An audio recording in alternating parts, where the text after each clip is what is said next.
Doing the introduction is part of a program that we have here called Startup Summer.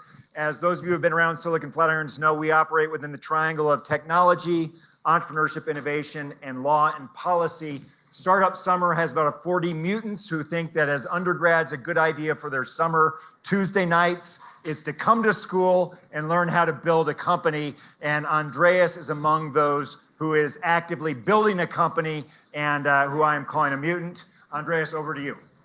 Good afternoon, everyone. Like Brad said, my name is Andreas Wilberding. I am a fourth-year aerospace engineering student here, and it's my honor to introduce our next speaker, Adam Cassady. He is the Principal Deputy Assistant Secretary and Deputy Administrator of the National Telecommunications and Information Administration. In his senior role, Adam advises the Secretary of Commerce and the White House on telecommunications and spectrum policy, playing a critical role in shaping the federal government's approach to managing and protecting our communications infrastructure. Previously, Adam served at the FCC in former Commissioner Symington's office, where he was Chief of Staff and Senior Legal Advisor, guiding a range of initiatives across telecommunications, technology, and media. He also co-founded a machine learning technology firm and holds a degree from the University of Chicago.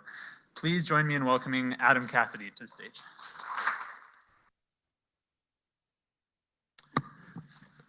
So thank you very much for that. I don't know, so you said U Chicago, but did you say the Ohio State University, which is far more important? At any rate, so it's a pleasure to be here in Colorado. It's my first time, actually. And thank God that I'm here right now, because otherwise I'm in DC. So I learned recently, you know, people say it's not the heat, it's the humidity. The reason is that once you reach a relative humidity index in the air, where it's like equilibrated with the moisture on your skin, it no longer evaporates and no longer cools you. It's like 100 in DC right now, I think. Totally unlivable. So I'm happy to be here where it's like in the 70s and mountains and things. Much better. I want to thank Brad and Keith and David and the entire Silicon Flatirons team for putting on this event and inviting me to speak today. But I want to thank Dale Hatfield specifically. So I had the good fortune of getting to know Dale when I worked for Commissioner Symington. And Dale was so influential on Nathan's thinking and my own. Nathan quipped that you could get an hour-long conversation with Dale and leave with 6 months of agenda. It was actually a conversation with Dale and one of his colleagues, JP DeVries, that first got Commissioner Symington thinking about harm claim thresholds in the context of receivers. Really interesting stuff for all of you, I'm sure. We got that proceeding past an NOI into a policy statement. I think we'd love to see some further work done on some of the technical aspects of that proceeding. You know, I don't know if I would call Dale an unsung hero, because clearly plenty of folks sing his song, but I don't know if they sing it quite loudly enough. So again, a special thanks to Dale, and I'm very pleased to be here. I'm also excited to be in Boulder because it offers me an opportunity to visit ITS, our world-class Spectrum and Communications lab, or at least it better be. I'm gonna find out tomorrow, it's my first time there. If it's not a world-class Spectrum and Communications lab, I'm gonna turn it into one. It's called Table Mountain, and I gather that's because it's flat on the top. And so I go to ChatGPT and I say, all right, Table Mountain, is that a butte? And ChatGPT's like, no, idiot, it's a mesa, obviously. And I'm like, okay, Table Mountain, I get it now, that makes sense. I'm not Commissioner Symington, okay? These things aren't just like automatic for me. So sticking on that theme, so I'm a very different speaker than Commissioner Symington. I don't know if you've experienced him and myself. It's a bit of a different vibe. So sticking on that theme, I'm gonna share a little story about Commissioner Symington. He's not in attendance today, which is good because he can't come up and hit me after this. I hope this won't embarrass him. I don't think it will. I'm here to talk about space, but this is what you're getting instead. So the commissioner and I were in LA one time. We were visiting a radio station group. And he arrived a little bit before me, and he's outside and he's pacing, and he's like up in platonic heaven. Like you're thinking you're looking up as though that helps. I think it might actually. And he's like looking up and doing something. And I watch him for a while, and I approach him. I'm like, Nathan, what are you doing? And by the way, calling him Nathan is a point of personal privilege for me. You all still call him Commissioner Simington. But I'm like, Nathan, what are you doing? And he's like, I'm memorizing Fourier transforms. I'm like, well, all right, that's cool. I memorized a couple of talking points about broadcast ownership caps. So that's the kind of commissioner he was and the kind of talent he is. I'm sure I speak for most of us when I say I can't wait to see what he does next. So anyway, sticking with ITS, I guess I know a couple of things about it. I'm going to learn more when I get there. One thing that I know is it has like 9 or 10 miles of private road. And the reason that I know this is I recently approved a contract to remove like big stones and boulders from either shoulder on the road in the event of a fire. So that's one thing that I know about it. It's got a lot of private road. It also apparently has an elk issue. It's called the elk problem actually at Commerce.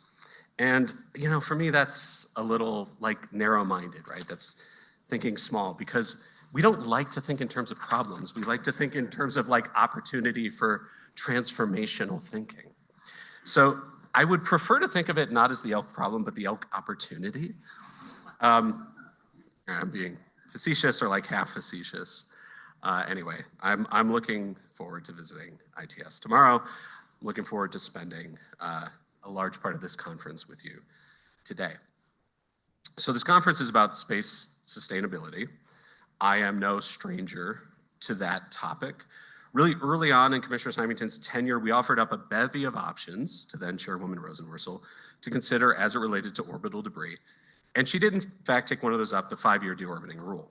Now, we can't take credit for that because I'm sure we were pushing on an open door, right? There was like a lot of consensus around this idea, but we did bring it up. And certainly there are other great methods for ensuring future access to space, both commercial and scientific, in the space operating environment that make a lot of sense. I'm looking forward to hearing all of the good ideas that come out of this conference. And by the way, you can just call me with them too. I try to be super easy to get a hold of. That was one thing that was important to Commissioner Simington, important also to me.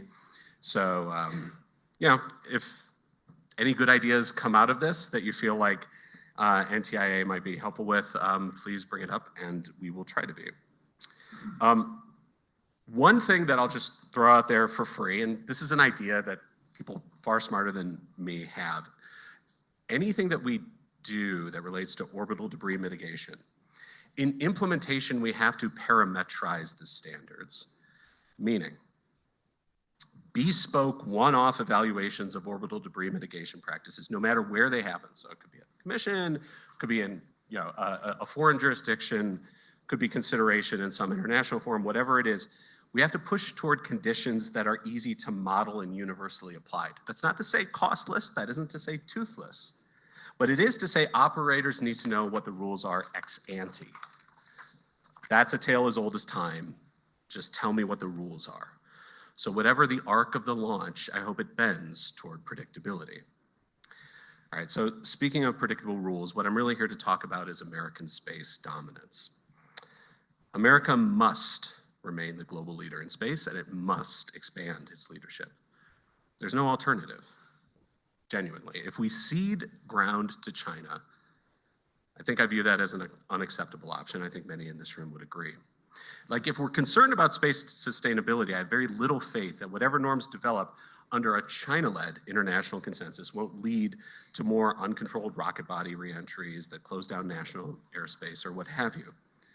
So America must be full steam ahead, or maybe I should say max thrust and stable burn in the space economy.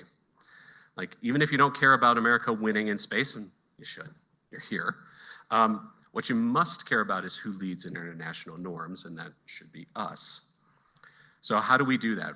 Well, from where I've sat at the Commission and where I do sit at Commerce, I have at least one idea. Predictable, reliable, and efficient access to the spectrum that commercial space operators, especially the earliest stage commercial space operators, need to succeed in their most critical version 0.1 Gen Alpha seed stage missions. The ones that determine if they raise another round, if they get that key CTO hire, if they land a key partnership. You know what screws them up? Waiting for months, blame on us, to coordinate with the federal equities, or at the Commission waiting to get access to an STA. Plenty of challenges on both sides of that ledger. And there's the coordination, the communication. There's a lot of opportunity for growth and improvement. And look, the rules that we have were built for a different era, right? It was under the auspices of ITU rules that were built for high, sparse, heavy, mostly state, individually launched satellites or constellations in GEO or MEO orbit. The old world of space regulation didn't contemplate weekly launch cadences. It didn't contemplate commercial use swamping defense or intelligence use. It didn't contemplate manufacturing in microgravity, mining yonder asteroid. That's not anyone's fault. That's just the framework we're inheriting, a framework that made sense for its time. But we have to find intelligent ways to modify or overhaul completely that framework for a new world. Because the stakes couldn't be higher for the coolest people in America, the leaders on the Space Coast, the truly sci-fi work being done in LA and Orange County. And you talk to them and they're like, hey man, can I bum an STA? Like just one, literally just one. I'll pay you back. Because these folks, they aren't hiring, I'm calling some people out, but Tremont or McDowell or whomever else is here. Or if they are, they're getting the friends and family rate. Because they aren't deep-pocketed, they don't have a big GA office, they don't have ultra-complex applications that can wait a year of churn before granting. They need to do just one launch and they need it next quarter and it just can't wait. And if we make them wait, they're gonna leave. Like, ask them. Or maybe they won't leave fully, maybe they'll fly a flag of convenience somewhere else. Maybe a multiple exit founder will look at the sort of US regulatory operating environment and say, maybe I'm gonna go somewhere else. Because that's happening, talk to them. Don't take my word for it. But I think we can do better. The time is right. I'm launching an inquiry at NTIA to explore how to better coordinate with our federal partners most implicated by commercial space operation coordination and with our partners at the Commission to understand, all right, how can we start clearing some of this stuff? Bound up with that, and this I definitely can't take credit for, is the multi-year IT modernization effort that NTIA has undertaken, where we are looking to once and for all catch our own technology up to some of the cool stuff that we're authorizing. Not all the way up. Like changing email submissions to structured data, or, that's low-hanging fruit, but AI-powered frequency assignments. We want to get there, and we're working to get there, and we're excited to do it. And look, now is the moment. If we are ever going to do this, I think this is our best window to act. We have an administration that wants bold, that wants to win, that expects good ideas. I've already had the good fortune of experiencing this now where I sit, and I fully expect massive wins from Commerce. Our team can contribute what might sound modest to some, driving efficiency in the process of permissioning for spectrum access for commercial space operators. But for those to whom it matters a lot. So I can't wait to hear the interesting ideas from this conference about potentiating transformation in the space economy, managing the growth of space traffic and orbital debris through cutting-edge technology, tugs and nets and laser ablation and terrestrial tracking and space-based tracking and automated conjunction management and a dozen other things besides. You all know far better than I ever will. But for our part, we want to help the American space commercial operators of every variety win and win big. That's how we usher in a new space age in America, and that's how ultimately we transform space into the next frontier of industry and innovation. Government's at its best when it takes the most innovative sectors of economic development and doesn't just not stand athwart progress, but starts pushing from behind. I think we have an opportunity to do both, and as we kick off this inquiry, we welcome your ideas for how to ensure the next space age is American-made. Thank you very much.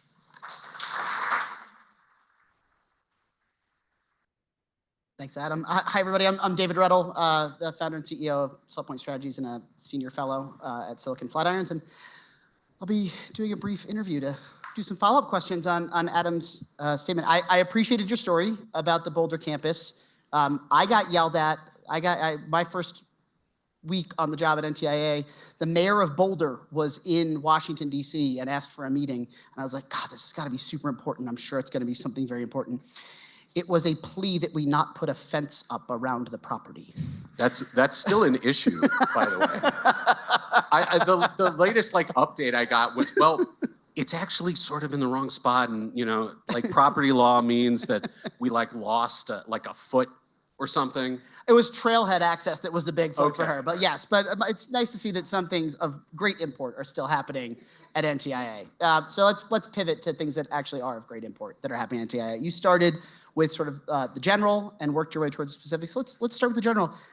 You've been working in policy for quite some time, and now you've been in the principal DAS role at NTIA and effectively running the agency in the absence of a confirmed administrator. So as you've looked at how NTIA is approaching the space economy, what of your personal principles has sort of animated your approach to the issues? Give me a second to think. I think that I really want to be led by engineering. So look, somebody's sort of technical ox is always going to get gored by policy. That happens, right? And there's little that you can do about it. But at a minimum, if we can make the most technically supported policy choice, and we can have, let's say, the realm of what is possible circumscribed genuinely by the technical experts. I think that's very important to me, and it's consonant with Commissioner Symington's thinking. For those of you who sort of know him, you know he was a deeply technical person, among other things. I have told many a client that Nathan is going to talk to you about something in incredible detail. It might even be the subject of the meeting. And anyone that knows Commissioner Symington will know he is a very deep thinker, and we'll talk to you about what he. Yeah, it was not the subject of the meeting. In fact, one time I get to just say these things now. I said, you got to stop filibustering your own meetings. we got to get to the point. It was, but he just endless curiosity, right? Yeah. So if I think that is the most important thing, and then sort of secondary or maybe in partnership with that, it's what is the right answer for American interests? Meaning, there are going to be some moments where there's some deeply, critical federal equity that just is hands off, right? That exists. Y'all know it. And then there are some where it's can we play here? Can we think about how to get toward something that moves the American space economy generally forward? And I think that's another sort of guiding value. Well, you talked towards the end about both thwarting progress and pushing from behind. I want to focus quickly on the thwarting progress, right? The Trump administration, Trump 45 and now Trump 47, both deeply committed to cutting regulatory burdens. At NTIA, how are you looking at what's under your regulatory machete as you are looking to try to make things easier for the space industry? Well, what I would like to see is a focus on process. We don't, we're not a regulator, right? But we are subject to regulation. We're subject to statutory constraint. So is there a way that we can potentiate regulatory cut, let's say at the commission, by being a more collaborative partner that is able to move quickly? Don't get me wrong, right? Everybody's got to contribute to this new vision, but I do think so much of this is around process. So much of this is a process issue. Also, I will also say it is a resource issue as well. One thing that we're just going to have to consider is that, okay, we're making some commercial operator do pre-coordination with federal equities. Is there even anyone on the other side of that email address? Because it won't bounce. You'll think that your email went through to someone at some federal, and we said, thou shalt pre-coordinate, fine, but then there's nobody actually on the other side picking up the phone or answering the email. And we gotta get that squared away. So that is one thing, just making sure, and it's not a lot. It's like, a few folks, but we do need to make sure that we're resourced in that way as well. Well, I mean, the converse of that is, what do you think is most slowing us down? I mean, obviously process could be the answer here too, but I think from a regulatory perspective, or which aspect of it do you think is most slowing or is most hampering our ability as a country to move forward and continue to advance? I mean, okay, I do want to say this. We do have the world's most dominant space economy. So let's not act like, oh, you can't do business here in the United States. Yes, you can. And people have found a way. And that's because we are, broadly speaking, fairly, pro-business. There's areas for improvement, of course. We also have the human capital, right? We've got access to access to the money. So it's not a bad place to do business. Let's start there. But having said that, I mean, where is the bottleneck? It's a cascade of bottlenecks, right? It's not, if you were to sort of look at it as a shape, it's like it's a Klein bottle. It's a weird looking bottle. And it's not, I wouldn't say it's not at the commission and it's not at NTIA. Again, I think a lot of this is honestly about process. Yes, there are probably ways that we can relax, just as a for instance, multiple ground stations, are they one or many, are they handled, but having said that, that doesn't mean that we can sort of be uncritical about the implementation of these new efficiencies. So I have 100 ground stations and I don't want 100 different applications. Okay, as I mentioned, wrapping some parameters up in that assessment. But what if, I actually have 100, but these 3 are behaving a little bit differently there. Okay, we have to have some flexibility in order to do those kinds of assessments as needed, but pushing toward a framework that is about parameters, that is about asking forgiveness rather than permission, not on critical safety of life stuff, but on other things. I think that's where we're trending. Again, being thoughtful about it, being smart about it. I mean, to pivot to the other side, then from the push from behind side, you mentioned in your remarks that NTIA is going to begin an inquiry on these processes. What are you hoping to hear from the public on how government can help push from behind? They know better than we do. Almost by definition, right? So I don't know how many of you know Peter Dome. Maybe you do, maybe you don't, but just if you're on the outside of government and you've lived the friction of government, and you can I will tell you that the most powerful thing that you can do when you set a meeting with anyone in government is tell a story, tell your story. Tell how something, and the leave behind has the action items, right? The leave behind has, here are the technical reforms that could have helped. That's great. But what you need to do is come in and say, hey, you delayed my launch. I missed my window. I didn't get on that Falcon, and I didn't raise my next round. What are you going to do about it? That is, and you're going to, you live that reality every single day. So you know better than I do. So I'm not coming in here with a bunch of preconceived notions about how it has to be. What I have to do is learn how it is.